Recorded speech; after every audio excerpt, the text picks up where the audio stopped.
பிரம்மாண்டமான கூட்டம், எங்கள் எல்லாருக்குமே உற்சாகத்தை கொடுத்த கூட்டம். அது மட்டும் இல்லை, தமிழக மக்களுக்கு உண்மையை உணர்த்திய கூட்டம்.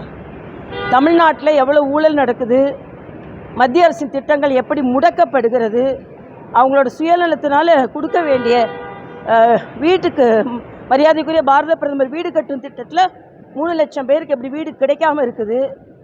அதே மாதிரி மோடியை பார்த்தாலும் பயம் இல்லை, மோடியோட டேடியை பார்த்தாலும் பயம் இல்லை அப்படின்னு சொல்கிற சிறுபிள்ளைத்தனமான கருத்துக்களுக்கு மிக மிக அனுபவம் வாய்ந்த ஒரு தலைவராக பதில் சொன்னார்.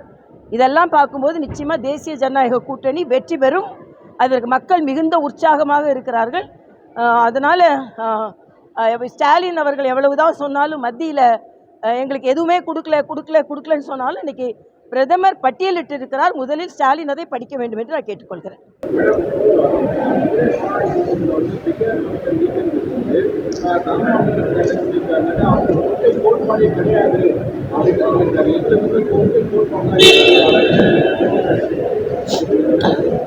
நான் ஏற்கனவே அதுக்கு பதில் சொல்லிட்டேன். நான் கேட்குறேன், உங்களுக்கு கொள்கை கோட்பாடு இல்லைன்னா எல்லாரையும் நீங்கள் சமமாக மதிக்கிறீங்கன்னு சொன்னால் நீங்கள் இந்து கோயில்களுக்கு போக மாட்டேன்றீங்க. உங்கள் மாநாட்டில் இந்து மக்களை மதிக்கிறோம், எல்லாரும் 80-85% இந்து மக்கள் தான் அப்படின்னு சொல்லிட்டு முருகன் படம் வைக்க சொன்னாலும் காளியாத்தா படம் வைக்கல, நீங்கள் வைக்கிறது இல்லைல்ல.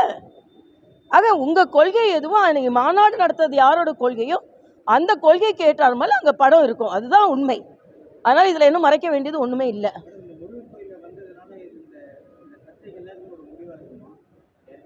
இல்லை, சர்ச்சைக்கு முடிவுன்னு சொல்கிறத விட உதாசீனப்படுத்தப்பட்ட இந்துக்களின் உணர்வுகள், புண்படுத்தப்பட்ட இந்துக்களின் உணர்வுகள். ஒரு சாதாரண அம்மா அழுதாங்க, எங்களுக்காக இல்லை.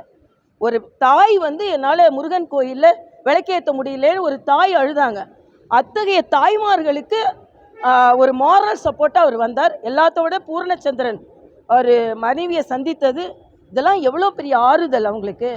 அதனால் இவங்க இந்துக்களை புறந்தள்ளுகிறார்கள், புண்படுத்துகிறார்கள். அப்படி இல்லை, எல்லாருக்கும் நான் உடன் இருக்கிறேன் என்று பிரதமர் சொன்னது தான் இந்த அந்த சந்திப்பு.